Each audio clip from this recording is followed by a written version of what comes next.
Welcome to the Old Time Radio Westerns. I'm your host, Andrew Rhynes, and let's get into this episode. This episode is going to be Challenge of the Yukon. Original air date's October 19th, 1949, and the title is Hazel Crest's Decision.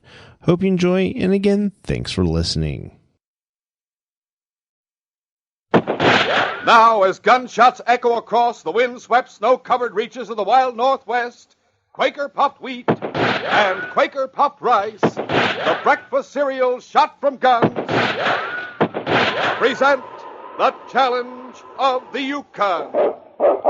It's Yukon King, swiftest and strongest lead dog of the Northwest, blazing the trail for Sergeant Preston of the Northwest Mounted Police in his relentless pursuit of lawbreakers. On King! On, you Huskies! Gold discovered in the Yukon. A stampede to the Klondike and the wild race for riches. Back to the days of the gold rush.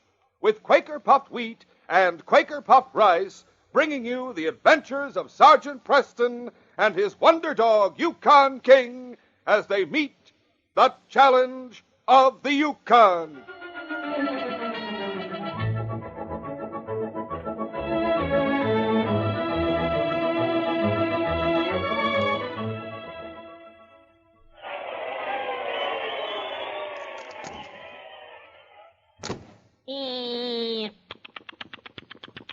What's up, Doc? Here's what's up.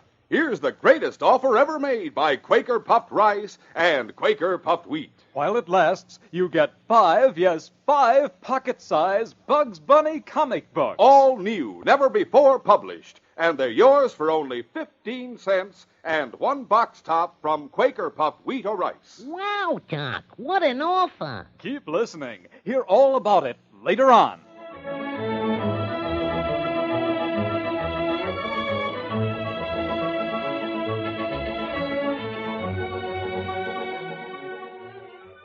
It was fall in the Yukon, and the crisp air gave a hint of the cold and snows that were soon to come. One night, Hazel Crest, owner of a cafe in Selkirk, sat in her private office going over her accounts. She was a large, buxom woman of middle age. Her efforts to preserve the prettiness that once was hers were evident by the heavy use of cosmetics. Hazel could be sharp with her words and quick with a gun when the need arose. She looked up as someone knocked on the door of the office. Come in. Well, what are you...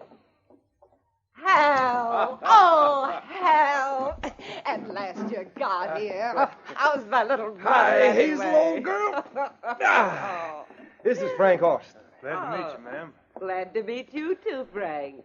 Pull up chairs, both of you. We've got a lot to talk about. Well, it took you long enough to get up here. It's been a long trip, Hazel. I bet it took you long enough, too, when you come up here on the boat from Frisco. Oh, it took plenty long, I can tell you. You mean you left a place like Frisco to come way up here in this rough territory? Oh, I had my reasons, Frank. You see, 22 years ago, I got married in Frisco to an hombre named Harvey Baldwin. He was a quiet type, from a nice family in St. Louis. I was in Colorado then, so I never met him. That's right. Well, we had a son. When the boy was a year old, my husband went broke trying to find gold. We needed money mighty bad. Well, then what happened? Well, I was offered a job to do a song and dance act in a cafe, so I took it. Well, Harvey was a proud type, and he was plenty sore about it. He should have been glad you were helping out. Well, he wasn't. I hired an old Indian woman to stay with the baby, and one night I came home and found that Harvey had gone away and taken the boy with him. Gosh. Left a note saying I wasn't fit to be the mother of his son. Never saw either of them since. Well, that was tough, Hazel. Oh, I was used to hard knocks in those days. Oh, that hit me plenty hard, believe me. Oh, finally I gave up looking for Harvey and the boy and took my own name back. Yeah, and Hazel's done all right for herself here. That's right, Hal. Nothing matters now to me but gold. I don't blame you for that, Hazel. Yeah. Hal wrote me that you were quick on the trigger and didn't give a hoot about lawmen, Frank. That's right. There's a deputy back in Arizona. He took a bullet because he was pushing me too close. Then you'll do fine for the job I got planned for you and Hal. And you'll get well paid for it, too. Good. Now, what's the job, Hazel? Well, a couple of my men held up a prospector near a settlement called Indian Creek, some miles north of here. They made the mistake of shooting him, even though I told him to be careful. That's not good. Yeah, I know. Well, there's a young constable up there. He's fairly new in the Mounties. Name's Jack Harvey. What about him? Well, he's out to find the killers. Now, I'd like him to have an accident. You know what I mean? But there'd be other Mounties to continue the hunt, Hazel. Now, look. I got a tip that the constable hasn't notified headquarters yet. He's out to solve the case himself, to get a record.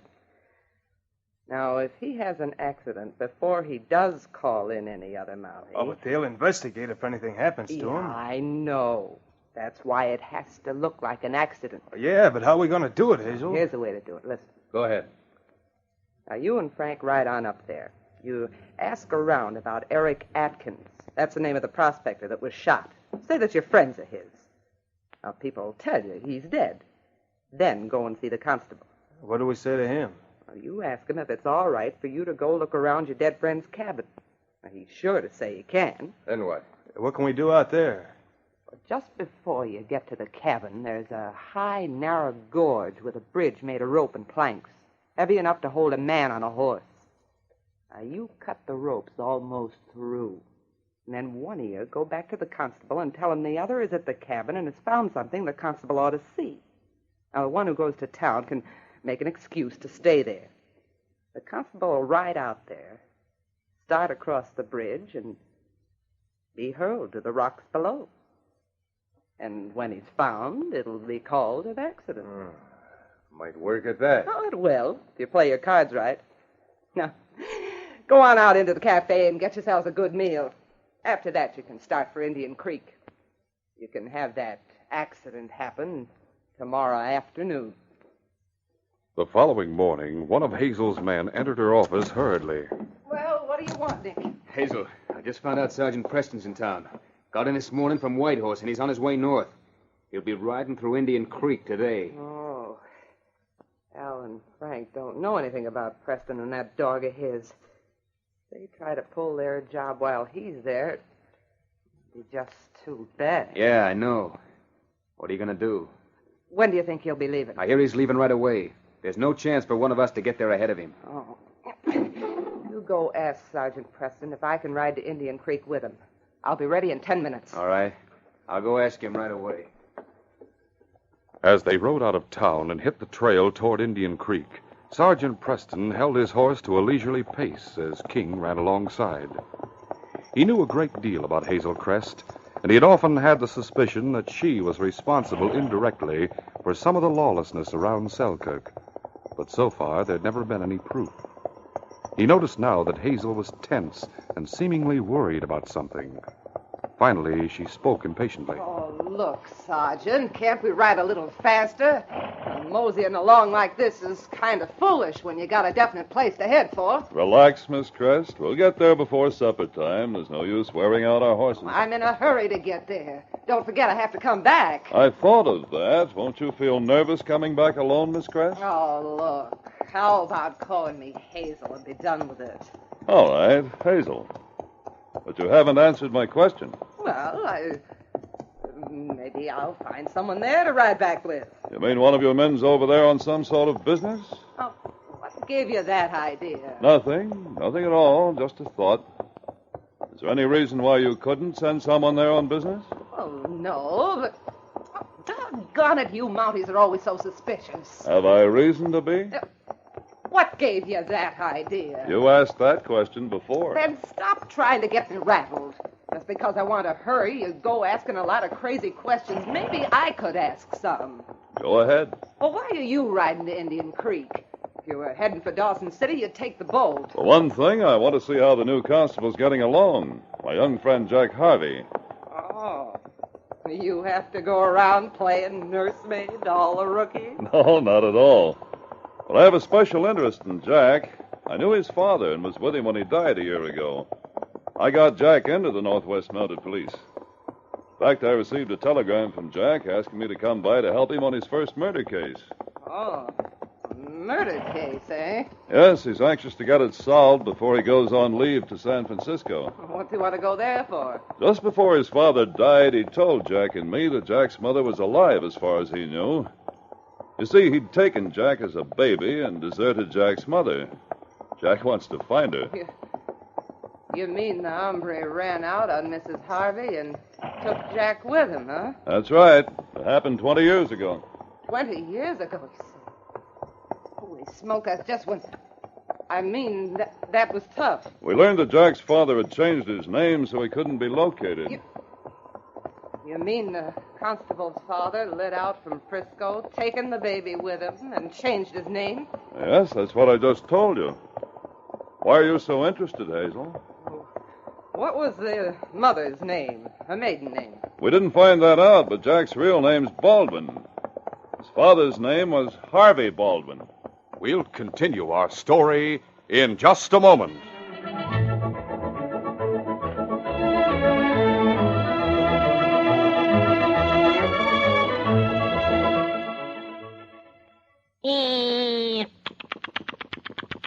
What's up, Doc? You've seen him in the movies. You've heard him on the radio, and now Here they are, fellas and girls. they're just off the presses. Your brand new Bugs Bunny pocket-sized comic book. Yes, here's your chance to get 5. Not 1, not 2, not 3, not 4, but 5 Bugs Bunny comic books. And best news of all, they're yours for only 15 cents and 1 box top from delicious Quaker puffed wheat or Quaker puffed rice. These books are brand new. All are stories you've never seen or read before. Every story is complete. And they're all in full color. Each book is 32 pages thick. A whole set of 5 Bugs Bunny comic books has 160 pages, packed to the covers with adventures, mystery, thrills, laughs, excitement. Wow, Doc, what an offer. Take a look at this one.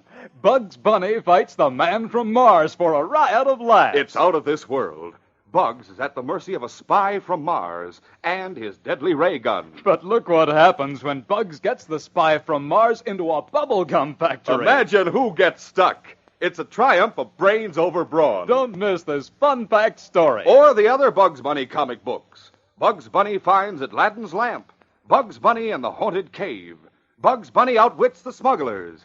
Bugs Bunny aboard the mystery submarine. And many more. Yes, we'll send you 5 different comic books. And we'll also let you know how easy it is to get 10 more. You can't buy these handy pocket-sized Bugs Bunny comic books anywhere else. They are exclusive, offered only by Quaker Puffed Wheat and Quaker Puffed Rice, the delicious, crisp, nourishing breakfast cereals shot from guns. Be sure to send for yours right away. First come, first serve. Just go to your grocer. Get a package of Quaker Puffed Rice or Quaker Puffed Wheat. Then cut off the top of the package. Write your name and address on it and send it along with 15 cents. Only 15 cents to Bugs Bunny, Chicago 77, Illinois. We'll rush you a complete set of 5 Bugs Bunny comic books. Remember, they're all new, all different. Look, Doc, you better hurry. Yes, as Bugs Bunny says, hurry, don't miss out. Send only 15 cents,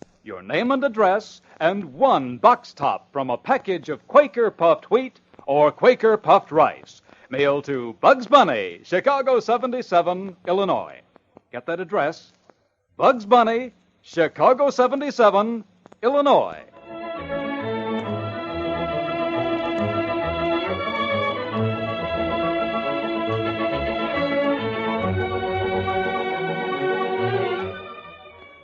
Now to continue our story.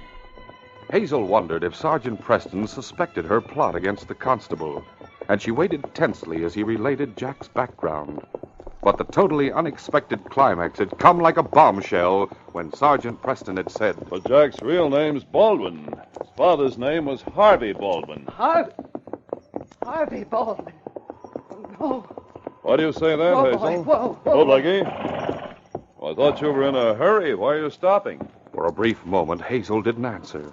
She turned her head away and stared across the desolate countryside, fearful that Sergeant Preston might see the emotion that gripped her as she realized she had planned a trap to kill her own son.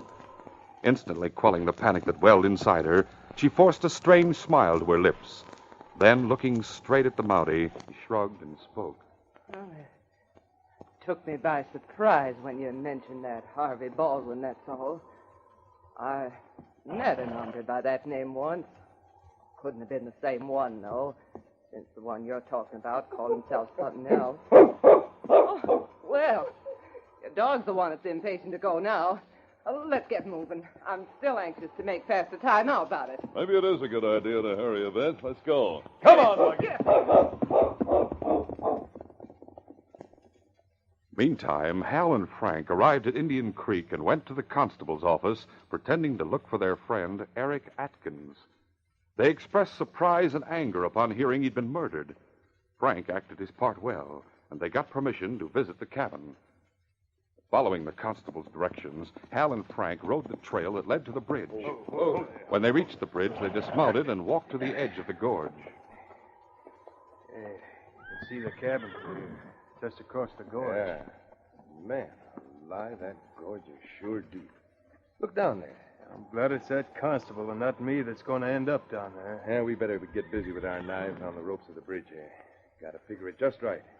So the weight of the constable and his horse will make the rope snap. Now, after we get things set, you better find a good hiding place nearby. You can watch and make sure he has that accident we're planning for. I'll be waiting back there behind those boulders. You go back to town and tell him we found something important out here at the cabin. I'll meet you at the cafe in town later.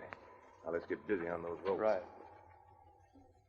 Frank returned to town and told the constable they'd discovered some clues that he should investigate. He said his friend was at the cabin and that he'd wait in town to get supplies. The constable decided he'd better go to the cabin immediately. 10 minutes after the constable left town, Sergeant Preston with King and Hazel Crest reached Indian Creek. As Hazel waited, Preston entered the constable's office. Oh, Jack's not here. The Mountie walked to the chair behind the desk, followed by King. Reaching out, Preston patted Jack's chair, then spoke to the big husky. Here, fella. Find him, King. Find him. Come on.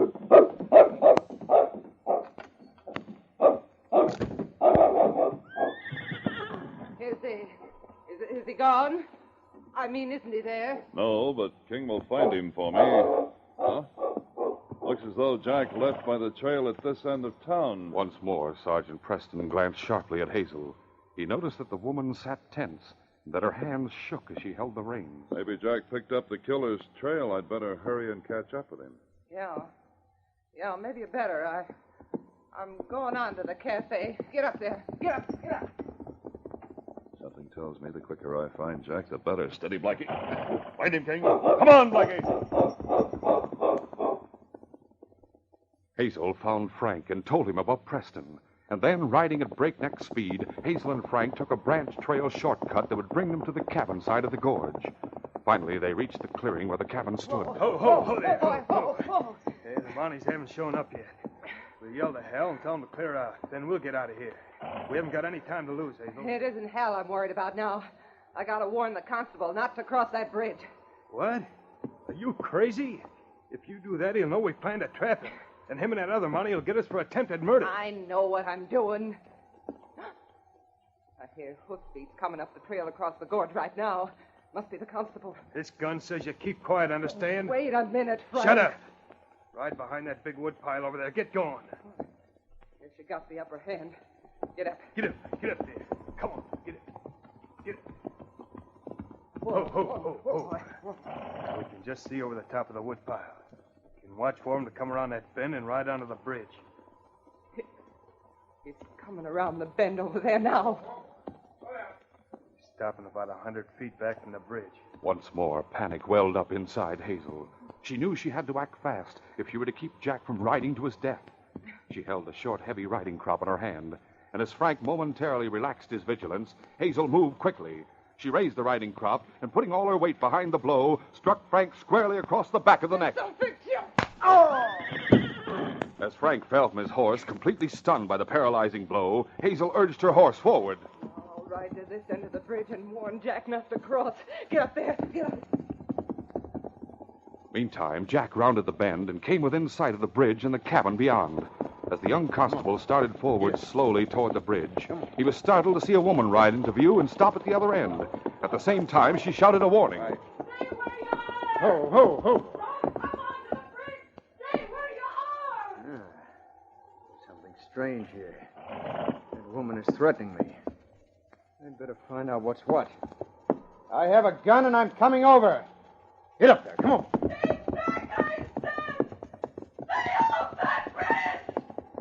Though Jack had misunderstood and had taken Hazel's warning as a threat, someone else heard the cry of warning and immediately understood. Sergeant Preston with King had come around the bend behind Jack. Sergeant Preston saw Jack spur his horse forward toward the fatal bridge, and a flash of intuition told him why Hazel called the warning. Preston spoke sharply to King. Stop him, fella! Stop him! The intelligent dog sprang into action and sped after the constable like a streak of lightning. Meantime, Hazel saw with rising horror that Jack misunderstood and intended to cross. She decided there was only one way. I won't let him get killed. I won't. Get up there. Across the gorge, King reached Jack's horse about 20 feet from the bridge, jumping and snapping furiously. The great dog caused the horse to swing to one side, rearing to a stop. Oh, Blackie, what up? Sergeant Preston. That woman shall be killed. Hazel, go back! But his shout came too late. Hazel was on the bridge. As the structure began to sag, the two Mounties watched helplessly. Then they saw a strange thing happen. The stricken look faded from the woman's face, giving way to a smile of relief as she gazed straight at Jack. Then the bridge gave way with a resounding crash.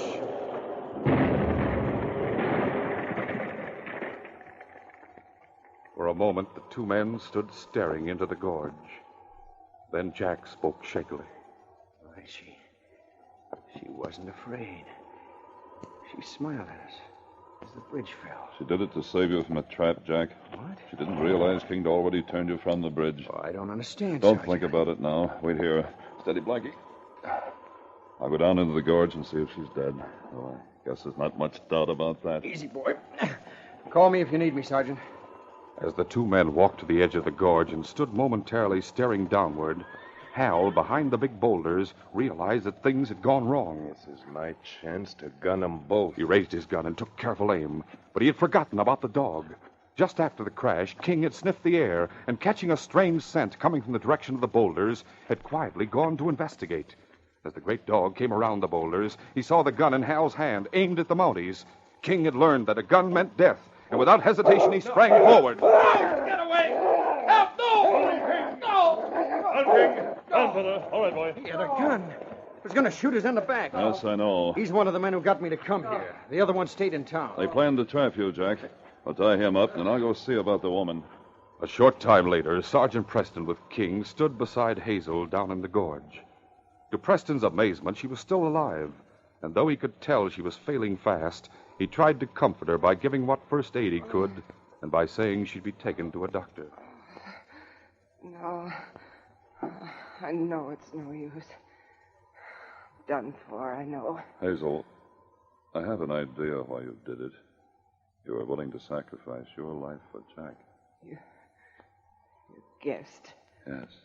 He's really your son, Jack Baldwin, isn't he? Yeah. Yeah, Jack's my son. Sergeant, Take it easy, Hazel. I must be sure. Sure, he never knows. If you think that's best. Yeah, it is best. Promise me you won't tell him. All right, Hazel, I promise. He'd be proud of you.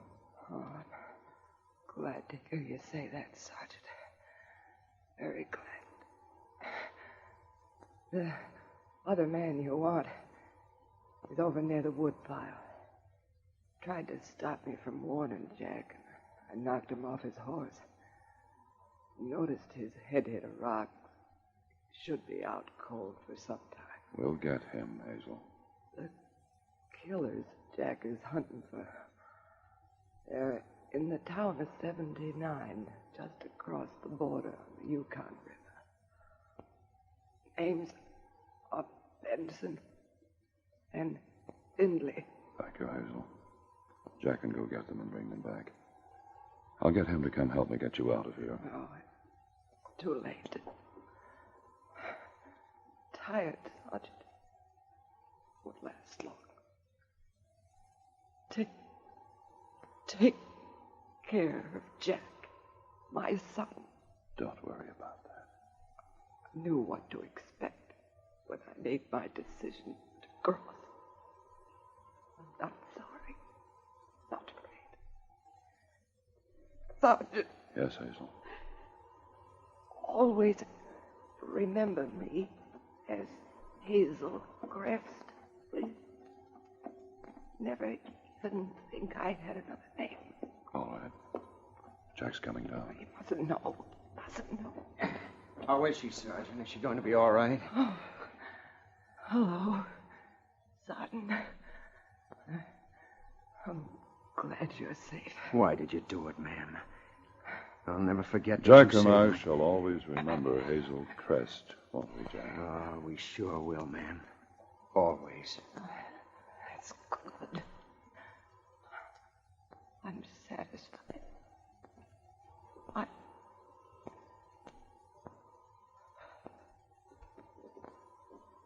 Hey, she's fainted. No, Jack. Hazel Crest is gone. She knew your mother, Jack, and from what I know now, your mother's dead. I see. Well, Sergeant, Hazel Crest has done a great deal for me. She gave her life to save mine. Yes. And she solved the murder case for you. I'll tell you about it later. She's vindicated herself for any wrong she may have done in her life. I'm sure we can say that because of her, the case is closed.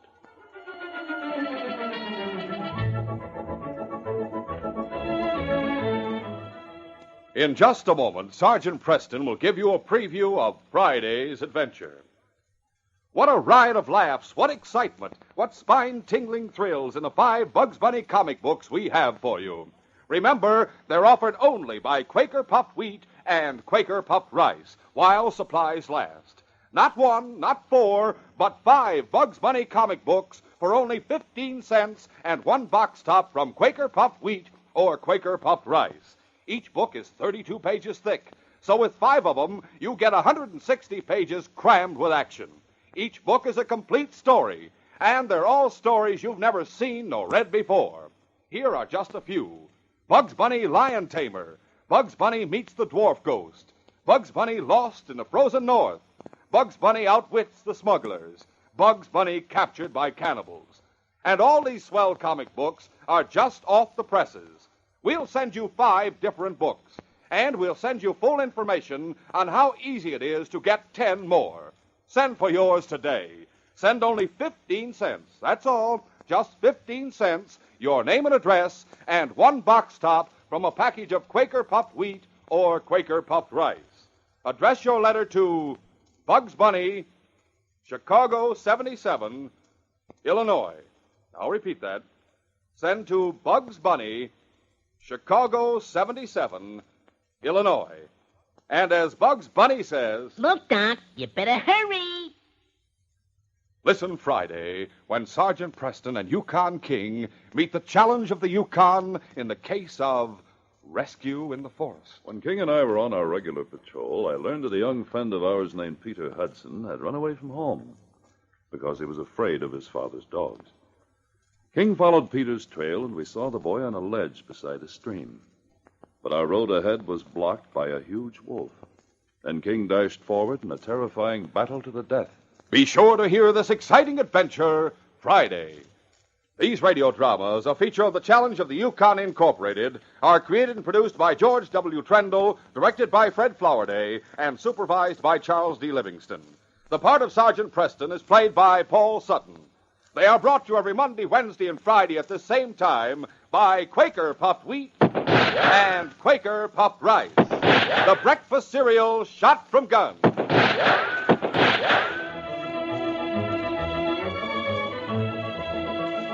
This is J. Michael wishing you goodbye, good luck, and good health from Quaker Puffed Wheat and Quaker Puffed Rice. So long.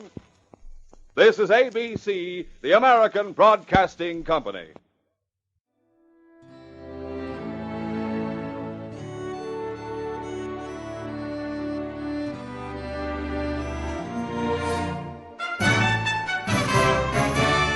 This has been a presentation of OTRWesterns.com, and we hope you enjoyed. Please take some time to like and rate our shows in your favorite podcast application. Follow us on Facebook by going to OTRWesterns.com/Facebook. Join in the conversation by going to OTRWesterns.com/Discord. And don't forget to send us an email, podcast@OTRWesterns.com. This episode is copyright under the Attribution Non-Commercial Share Alike copyright. For more information, go to OTRWesterns.com/copyright. Have a great day, and again, thanks for listening.